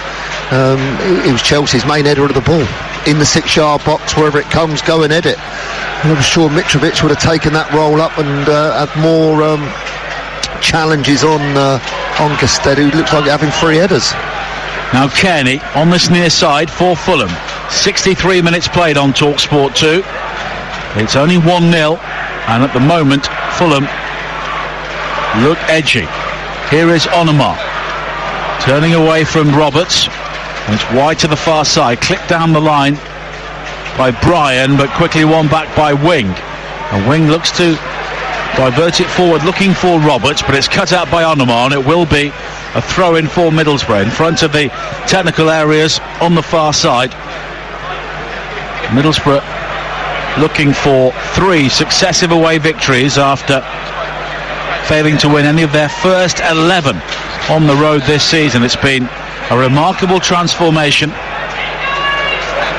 And now Saville plays it wide to Gusted, who does well to lay it infield for Spence, who can burst into the penalty area. Bryan's gone to ground, doesn't make the challenge, does so at the second attempt, appeals for handball as it strikes Onomar inside the area. The Borough fans behind the goal were convinced, so too are members of the Middlesbrough bench, but they have it back anyway. Here is McNair finding Roberts down the right hand side. It's clipped down the line, and in the end it's gone behind for a corner. It is all Middlesbrough at the moment. Well, that was a strong appeal from all the Middlesbrough fans over on that far side of the pitch, but the referee's assistant with the orange and yellow flag had the perfect view of it, and he didn't give it straight away. But as we're seeing it, well, I don't second think touch onto the arm. I don't think that was a penalty, do you? No, it was hip onto arm, so in that situation it can't be deemed deliberate handball. The corner played into the area, headed away by Hector. Now Roberts now on the right corner of the penalty area. Sways infield, tries to jab it through, looking for the run of Howson, but it's cut out by Kearney, and there could be a one-on-one break here. It's Knockaert against Spence. It's a foot race towards the edge of the penalty area. Knockaert comes in field, but Middlesbrough now have the cover back, and it's won well by Wing, but now Kearney recovers it for Fulham. Midway inside the Middlesbrough half, but there's no real dash about the play. We saw plenty of that in the first half, but since half-time, they found it difficult to create despite the quality of players they have on the field. And now Onomar has pushed over McNair, and it's a free kick. I mean, I think we've got a couple of substitutions here for Fulham. There's certainly one getting his top off. I'm not sure which way he's going to go with it. Maybe I think it was one of his forwards, because they're giving the ball away far too cheaply. Now Saville has been bowled over by Hector midway inside the Fulham half, and it's a free kick for Middlesbrough. And Saville is now playing much further forward, almost as a number 10 behind Gusted, and he's a lot closer to Roberts as well, and that's where Middlesbrough are beginning to find plenty of joy in this game. Yeah. It seems defensively in central midfield they haven't got the mobility to get close, tackle, make tackles, make interceptions, and the Middlesbrough Saville, he looks to be dominated in that area, whereas in the first half the 3 of Fulham against the 2 of Middlesbrough were on top. Stefan Johansson is the player who will be coming on, but not before this Middlesbrough free kick. 66 minutes played on TalkSport 2. Fulham a goal up, but at the moment under the hammer here. McNair will take the free kick right-footed, flighted high to the far post and overhit, one bounce out of play, and that's a massive anti-climax for Middlesbrough. Yeah, Jonathan would be particularly disappointed at that. After staying down, like you said, for 3 days since that game at Tottenham, they'd have had ample opportunity to work on set plays, and there's nothing worse as a coach or a manager when you go through all those routines and he's put a really good delivery in there and no one's, what you would say, bust a gut to get on the end of it to get that equaliser.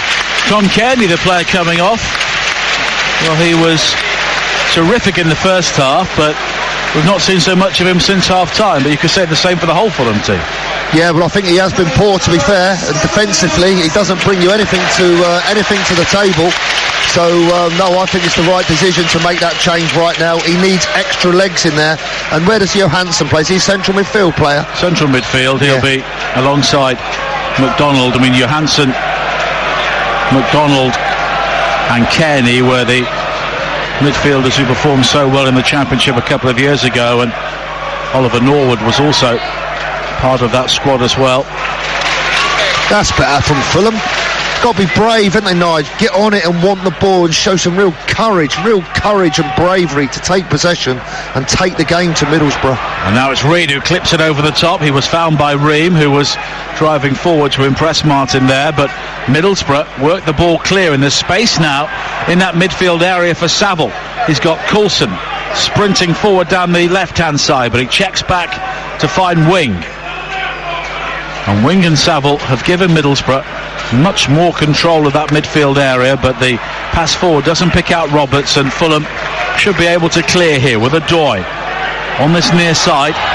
He was looking for options ahead of him, and it's Knockaert who eventually supplies it. Excellent ball from Adoy down the line, right-hand side. Knockaert's first time ball into the penalty area. Cavallero looks to check in field beyond a couple of challenges, lays it back to McDonald, helped on towards Johansson, but the pass was overhit and it's cleared away, but quickly recovered by McDonald. Now Ream, the white shirt streaming forward now on the far side. Bryan cuts infield into the penalty area, but the right foot shot in the end was a low scuffed effort gathered by Pears at the near post. Yeah, well, that was a bit more entertaining play there from Fulham. I'm sure Scotty Parker's going to be very happy with that. It was a great run, though, from Knockaert here in front of us on the halfway line. Instead of getting it short in his own half, he spun the fullback and went down the line, and they've actually got a possession in the final third of Middlesbrough. And so far, everything has been played in this half without any penetration. Well, Middlesbrough have been in good goal-scoring form, relatively speaking. 9 goals in their last 5 games after 19 in the first 22, and they need a goal here with just over 20 minutes to play on TalkSport 2. 1-0 Fulham lead as Fry goes back towards his goalkeeper once again on this near side. And the next commentary on TalkSport 2 from the Championship will be on Monday. I'll be with Matt Murray at the Hawthorns for West Brom against Stoke, and then on Tuesday evening Ian Danter and David Conley will bring you commentary from the Leasing.com Trophy, and that's Portsmouth against Scunthorpe. Portsmouth, of course, the reigning champions. Coulson coming forward now, brings the ball down well down the left-hand side. His cross into the area, deflected off Odoi, and in the end, that helps out Rodak because it loops harmlessly into the air, and it's gathered at the near post by the Slovenian goalkeeper. Good defending there from the fullback. 1v1, fullback's attacking him. Coulson from Middlesbrough, and Odoi has blocked his cross. It's looped up to the goalkeeper. That's just what you want from your fullback. He's great getting down the touch lines and being, Ashley Cole and all that sort of stuff. But when it comes to it, bottom line, when you're scouting for fullbacks, it's always how good a defender are they. Lovely volley swerve from McDonald to evade the challenge of McNair, and he brings Reid into the play down the left-hand side, and it's fired in by Knockaert, and it's just wide, and that would have been an outstanding goal. He chopped back onto his left foot, let fly from the edge of the penalty area, and it was a couple of yards wide. It was a brilliant strike, absolutely brilliant strike. Knockaert, I think, has still stuck to his task, and I would say he's been Fulham's best player for the duration of the game. Well, he scored the only goal so far. Seems a long time ago now. At that stage, Fulham were by far the better team. Now Cavallero looking to use his pace to evade McNair, and he's won the free kick. And it's a free kick in a dangerous area, level with the edge of the Middlesbrough penalty area on the far side, the Fulham left, and McNair receives a yellow card. I can't see why he's giving him a yellow for that. What was that about? I think he's saying it was a straight arm into the body of Cavallero. Oh well, it's a long way from us, so I have to give him the benefit of the doubt and say the referee got that one right. I'm just watching on our monitor here. Well, there was an arm across the body and maybe a pull of the shirt, but ain't a yellow, is it? That a yellow card offence? Nah. It's David Webb is yet to show a red card so far this season, but a couple of yellows so far in the second half. Well, that attack's got the Fulham crowd going again. We're starting to hear them coming back up to form, and perhaps the team now can get on the end of this free kick. Knockaert will look to curl this ball in, but it's Cavallero in the end, and it's Odoi with a header, and there is the second goal for Fulham. A classic set piece. They were all occupied by Knockaert, but it was the decoy run into the penalty area, but it won't count. It won't count. The flag is up, and Dennis Odoi with an acrobatic celebration, but it comes to nothing. Well, we've seen scenes like this in the Premier League, but it's not VAR this time. It's a delayed assistance flag. Well, he put it up straight away. He was absolutely positive immediately. It's the same chap that gave the ball in, ball out decision a few minutes ago. He got that one right, and I think he's got this one right tonight. Offside, in too early. He was very positive. Disappointing for Fulham and all their players and supporters. But for Middlesbrough, it's a lifeline that they might need. We're looking at the replays. Was it off, Nige? It was a tight one when the ball was played. But now Reid with an excellent ball laid to wide to this near side, and Knockaert, he can burst into the penalty area, cut in field again, but it's a low right-footed ball which is aimed for the far post, and it's inches wide. Well, Knockaert has been the outstanding performer. Brilliant bit of skill, brilliant. The first bit of play in the second half we've seen from Fulham. Quick one-touch, interchanging of play. Knockaert on the break down the right, fizzed it across the 6-yard box. Unfortunately for Fulham, there was no one on the end of it. Pears clears downfield, nodded down to Clayton on the halfway line. Now Howson with a long ball down the centre. Hector does well just to nudge Roberts off the ball, that Odoi plays it back towards Rodak, his goalkeeper. And Dennis Odoi produced a brilliant celebration there, which was rendered irrelevant by the assistant's flag. Now Cavallero down the left-hand side, using his body strength to just nudge McNair off it. Here is Bryan with a burst into the penalty area again, checks back onto his right foot. Cavallero outside the box has support from Onomar, and Fulham here looking to just re-establish control of this game with 15 minutes to play on TalkSport 2, leading by a 0-0. Odoi brought into the play by Onomar down the right-hand side. Low cross into the area, left by Johansson. The shot from Reid is blocked, and Reid unable to get his feet in order to fire the rebound in. Well, that was more like the form we saw in the first 30 minutes from Fulham. Patient build-up, quick interchanging of passing and positions, and the crowd have responded to get back behind their team. Now Adoy on this near side, finding Knockaert. Knockaert sweeps the ball across the field to find Bryan down the left, into the feet of Reid, laid off first time, looking for Bryan again, but a solid challenge from Clayton on the edge of the box had to be as well, and Middlesbrough will try and build themselves. Fry, wide to the far side, and here is Lewis Wing. The early ball over the top will seek out Gusted, but running in behind isn't really one of his assets, and it's cleared away by first Hector and then Ream. 14 minutes to play. Fulham lead by a goal to nil. Onomar nudges it wide to the far side, and Cavallero, he can burst into the penalty area, laid it back to Knockaert with a shot, and it's blocked superbly by Coulson, lunging in on the edge of the 6-yard area. Hit him on the head, didn't it, of a sliding tackle. Yeah. How bravery. Body on the line there from Hayden Coulson. Now Adoy. Middlesbrough have got a substitute warming up over there, Nige. It's got to be their top goal scorer. Throwing him on for the last 20 minutes to last roll of the dice, I would say. Here is Onomar, square towards Cavallero. Onomar takes over again. Bryan with a good ball inside the fullback for Reid. He's burst into the penalty area, but the shot is blocked at the near post, and it's behind for a corner. And it's amazing how this game swung at different phases of the game. For the last 5 minutes, Fulham have turned back into the magic that we saw in the first half an hour, and Middlesbrough have flipped back into their form from the start of the game, which has been very slow and very cumbersome. Well, you always wonder where the goals will come from without Mitrovic, but they're showing here they can create, and other players come into the game, and I think, well, we're just watching a replay of the Adoy. I think Adoy was onside. I think the corner's played into the penalty area anyway. It's cleared away as far as Johansson, and here is Knockaert now on the left-hand side. Knockaert looks to hit the byline. Coulson, though, with a rather ugly challenge, or certainly a clumsy challenge, and it's a free kick which is just outside the penalty area on the byline down the left-hand side. Yeah, right on that goal line, only a yard or so outside the 18-yard box. It was a very rash challenge. Why he did that, I would never know. I wonder if Fulham are going to put on their substitute, or if Middlesbrough are going to bring on their centre forward with a set play in their own 18-yard box. I very much doubt. Well, Fulham here looking to finish things off with 12 minutes to play. Free kick which Knockaert and Cavallero are over, and it's inches outside the penalty area on that left-hand side.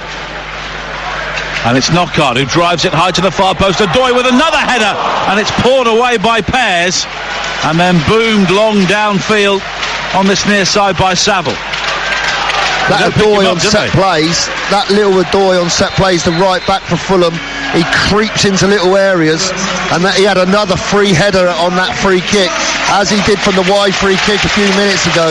He certainly does make an effort to get on the end of it and make it his. He's a determined little character. I like him. Well, Scott Parker is bringing on the brother-in-law. Harry Arter now coming on, and it's Josh Onomar who goes off. Who's brother-in-law? Harry Arter is Scott Parker's brother-in-law. Is he? Yes. Is he? Yes. Here is the change as well for Middlesbrough, and it's Saville who is going off, and it's Ashley Fletcher who comes on. And it's the sort of change they had to make at this stage. The manager's called quite a few of them over there. He's probably got to make a tactical formation change. I think Clayton is also going off, and it's Lucas Nemecha, the other youngster on loan from Manchester City, who comes on. The young German who was with Wolfsburg in the Bundesliga before Christmas. He was on loan at Preston last season, and he found goals hard to come by there. He is. So they are going for it now with Fletcher and Nemecha, along with the Gusted. What are they called? Fletcher and Nemecha? Yeah, I'm a poet and I don't know it. Fletcher and Nemecha. But it's double subs. Well, they had to do something, I think. Yeah, they did. 10 minutes to play. Who went off in the end? And now Fry will clear the ball away on the edge of the Middlesbrough penalty area, but Brian is there to rise on the far side and head it wide, looking for Reid. And Spence will just shepherd it out of play. How do you think Bobby Reid's done? He's not the replacement for Mitrovic. They're playing in a different way, but he's buzzed around, hasn't he? But maybe more effective in the first half. Yeah, more effective when he played as a free-range 9 or whatever you want to call it technically these days. The second half, he's played a lot of his play down that left-hand side, but he's buzzed about, he's got pace, he's got energy, and all three of them, Knockaert and in particular the first half, Cavallero, they run around and they've got pace and they can make things happen. And now bringing on Ariata, who's probably going to get in there and get amongst it and block it off tactically, and Johansson. So he's basically playing with 3 central midfield players now, Fulham, and trying to see the game out, which I would say is the right thing to do. Well, Ariata scored a terrific goal against Aston Villa in the FA Cup here a couple of weeks ago. It was a long ball looking for Coulson on this near side for Middlesbrough. He almost hooks it into the penalty area but doesn't quite get enough on it, and it's gone behind for a goal kick. But these are big moments for Fulham. If they win here, they are 4 points behind Leeds, 5 points behind West Brom, and they will believe it is doable. Yeah, without a shadow of doubt. And with these forwards that they've got, these forwards, you can say that they will cause problems. They will, with the pace that they've got and the energy that they've got. They are going to win games. They're going to keep winning games. Now Johansson with a lovely cushion ball wide to this near side, and Knockaert, and a back heel from Knockaert, releasing Johansson the cross into the penalty area, and the volley from Arter is deflected away towards this near side. Middlesbrough clear, but now Odoi finding Cavallero, and it breaks down for Middlesbrough on this near side. Fletcher was looking to seize onto it, but it's cleared away by Hector for a throw-in. He didn't even look as though he went for that. He kind of half pulled out, Fletcher. Fletcher can look a fairly languid player at times. Languid he did then, didn't he? Nice. He is somebody who has scored goals, and big goals recently. Now Arter. The crowd urging him to shoot after what he did a couple of weeks ago, and it was Fletcher now who came back to win the ball back from him. Now Odoi has robbed McNair, and Arter goes to ground as Fry clears, and it's a good ball played forward by Wing, and here is Nemecha looking to break into the penalty area, but Hector stood firm, makes the challenge, and it's gathered by Rodak, and that was much too easy there for Nemecha to lose the ball in that area. Yeah, it was a good tackle by Hector. He's had a really comfortable game, Hector. I know him really well. I had him on loan at Barnet from Chelsea all those years ago. He's a fantastic lad, a really, really nice young man, hard-working, dedicated, followed his career many, many years now, and really pleased for him that he's had such a good career. I taught him everything, Barnet. Of course. Which spell was that? The fourth or the fifth one? No, it was the third. Here's Coulson on this near side, and he just slashes the ball straight out of play. No, sometimes all these Premier League and top young people, they get hammered, don't they, for living the life and all that sort of stuff. I don't think sometimes they get enough credit. He is a proper, decent young man, and to see him go on and do so well, it's you can imagine coming from Chelsea to Barnet. I don't think he was too happy with it. No. But no, he absolutely gave us everything. And fair play to him. We stayed up that season when it was one of those last-minute .com save us jobs I had.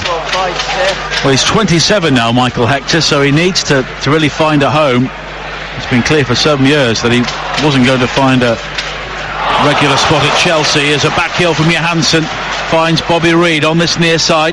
Short sleeves and gloves on such a cold evening. Now Johansson clips it towards the edge of the area. Arter, though, loses out to Wing, and Coulson plays the long ball downfield. Hector this time rising above Gestede to head the ball away, but now McNair has it for Middlesbrough on this near side, heading towards the byline down the left, turns looking for support, and it's a rather cheap free kick given away by Knockaert. Knockaert is livid with the decision, turns to the referee, balls him out, arms waving, but it's a free kick here for Middlesbrough in a really dangerous area, and it's a really cheap free kick given away by Anthony Knockaert. And it was definitely a free kick, and with the reaction of Knockaert towards the referee, I think he's very, very lucky not to pick himself up a yellow card. It was a poor challenge on his part. We always know, I think he's got a fiery temperament on him. It's easier said from me, isn't it? But McNair was going nowhere there, and now he has a free kick. And McNair whips it in high to the far post. Rodak lost it for a second and then recovers to tip the ball over the crossbar because that was dipping in at the far post. Well, he's played it from the left wing, right-footed, and it's curled deep and long, right, and it was going in the top right-hand corner. It was just dropping under the crossbar, and the keeper's made an unbelievable save just to tip it over. McNair will now take the corner, an outswinger high into the 6-yard area. Ream rising to clear, but it's Roberts who gathers again on this near side. Chops back to evade the challenge of Knockaert, then volleys a short ball towards the edge of the area, which Adoy clears looking for Cavallero, but it's Coulson who recovers. He's quick, that boy Coulson. How old is he? Coulson is another youngster, 21. Yeah, this Middlesbrough team, it might not be the best tonight, but I can see that he's putting together a decent team here. That's offside. 4 minutes to play. Nemecha is offside as he's caught with a long ball downfield. Well, it was here back in 2006, Steve McLaren's final Premier League game in charge of Middlesbrough. They had the UEFA Cup final a few days later. He picked an entire team of academy products born within 30 miles of Middlesbrough. Did he really? Yeah, in the Premier League. They lost by a goal to nil. But it just shows. How many of those players have gone on and had good careers? I think Danny Graham played in that game. Yeah. I think quite a few. And it just shows. I mean, they always had Dave Parnaby, Stuart Parnaby, did a great job there for so many years. Yeah. And they've always produced so many good players, which if they're not made it at Middlesbrough, they've had good careers elsewhere. And really, it could be their lifeblood this season. Yeah, well, over the next few years, I'd say, Nigel, these players can be part of something good for Middlesbrough. The supporters perhaps going home tonight, if they haven't won anything, are going to be disappointed. But what we are seeing here is there's some light for their fans for the future. And showboating from Knockaert on this near side to win a throw-in with a couple of step-overs, and he was just goading there a couple of Middlesbrough players before the challenge came in, and then typically he's given the ball away, and it will be a throw-in which Coulson will take with 2.5 minutes to play on TalkSport 2. If you missed any of the action today from the second day of the third test in Port Elizabeth, we'll be recapping that from 10 o'clock here on TalkSport 2 this evening at the end of EFL Live, as McDonald plays it back towards Bryan, and Fulham just in retreat now as Ream finds his goalkeeper, closed down by Gusted, but Rodak has time to launch it high up to the halfway line. The guy 3 rows behind has said, stop tippy-tapping, just boot it up there. I think at times his commentary is more entertaining than mine. Here is Gusted now to head the ball forward. Hector clears, but now Gusted has found Fletcher inside the area. He goes down, but then he gets back on his feet. Nemecha almost fires the shot in 6 yards out, and it's Ream who eventually brings the ball clear on this near side and then knocks it straight out of play. He was unlucky there. He was unlucky. Knockaert's gone down. Looks like a hamstring. I think he's got cramp, to be fair. He's clutching the back of his right leg. Looks a little bit similar to Pope's cramp with his fantastic 100s this afternoon for England in South Africa. He went down with similar to what Knockaert's got. He did, scored an unbeaten century in the end. Ben Stokes also chipped in with 3 figures, 4-9-9 for 9 declared England. And then Don Bess with a couple of wickets with the spin late on, 60 for 2 South Africa. And coverage resumed at 7:30 tomorrow morning here on TalkSport 2 of day 3, with England looking to make early inroads. Nigel, just going back to the football, have Fulham got any substitutions left? Well, they have brought on so far Arter and Johansson, so yeah, one more. I would hope that he's getting somebody ready as quick as, because with cramping your hamstring, you're not. It's a few minutes to go. You haven't found out from the 4th official how long is to go. I don't think Knockaert will be able to play at full pace and be reliable to get through to the end. Well, he's back on the field now. Substitute on. Big week coming up for Fulham. They're away to Charlton on Wednesday night, and then they have a match at Manchester City in the FA Cup, live on TalkSport 2 next Sunday. There'll be 5 added minutes at the end of this game, and Middlesbrough looking to build on the far side, but it's overrun by Spence, and it will be a throw-in for Fulham, and they are hanging on. And in the first 20 minutes we could have never have envisaged this sort of scenario. No, but what I would say, I don't think Middlesbrough in this second half have had or created any decent chances where we say he should have scored there. They've put a better effort in, a better shift, but we haven't had anything. As they try to come forward now, Ream just gets there before Gusted on the far side to clear, but the long ball forward is headed up in the air by Howson on the halfway line. Howson then does well to win it back from Cavallero, and here is Fry. Just checks and finds Howson again in front of the building site on the far side. That's a long ball forward, seeking out Ashley Fletcher, overhit and out of play for a throw-in to Fulham, and they'll be very grateful for that, with 4 minutes of added time still to play. They're going to do that substitution now. And it's Alfie Mawson who is coming on for Anthony Knockaert, who is still clutching the back of that right leg. And if it's anything more than cramp, they will want him in the treatment room very quickly. Yeah, well, what I would say about Knockaert, he has put in an absolute shift with and without the ball, and he's rightly getting a proper ovation by all the Fulham fans. He has really put a massive effort into this performance tonight. It's good to see him back onto top form. Well, Alfie Mawson will just slot in as a third central defender here as Fulham look to see this game out. He's a good player, isn't he, to be sub?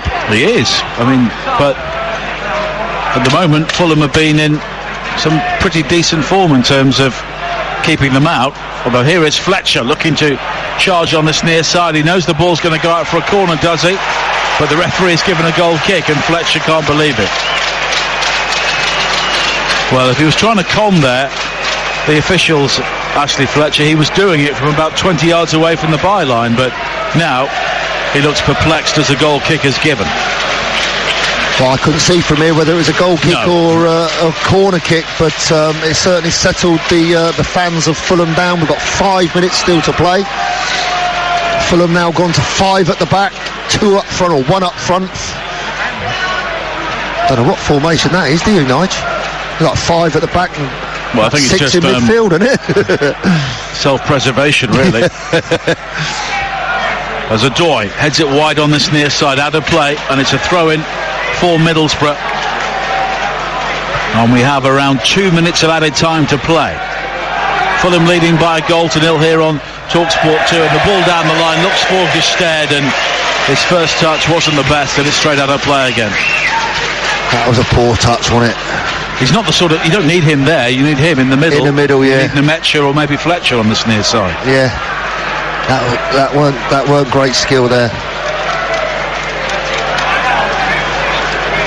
And Dennis Adoy will throw it down the line now, looking for Johansson, hooked on towards Cavallero, who gets there first, but Wing with the interception. But here is Johansson again for Fulham as they look to get the security of a second goal here, but at the moment one will be enough for them. Here is Pears to clear the ball away for Middlesbrough, and he's found Spence on the right hand side. Early and high from him, looking for Fletcher. Mawson though heads it clear, and then Bobby Reid with a first time ball forward. I think he was hoping for Cavallero, but he'd made the run to the left hand side, so as a result Pears is able to gather. And here is Coulson with a high ball forward again. 2 Middlesbrough players go for the same ball, but it's Roberts who comes up with it, and now Spence jabs it forward to Wing, and Wing was maybe thinking about a long-range shot, but it was McDonald who dives in with a crucial challenge. Now Howson with a high hanging ball forward again, and Hector collides on the edge of the area with Gusted. No free kick given, but now Nemetcha with a cross into the area, volley clear as far as Wing. Wing works it wide to the far side, and Roberts further wide to McNair. The back heel will find Spence with the cross in, which is headed over the top, almost underneath his own crossbar by Hector for a corner. Well, you've got that scenario now, Nigel, with Middlesbrough playing with 4 centre forwards. The centre half's gone up, the central midfield player's gone up, and they're just smashing long balls up to the middle. And it doesn't matter who it is, it's difficult to defend.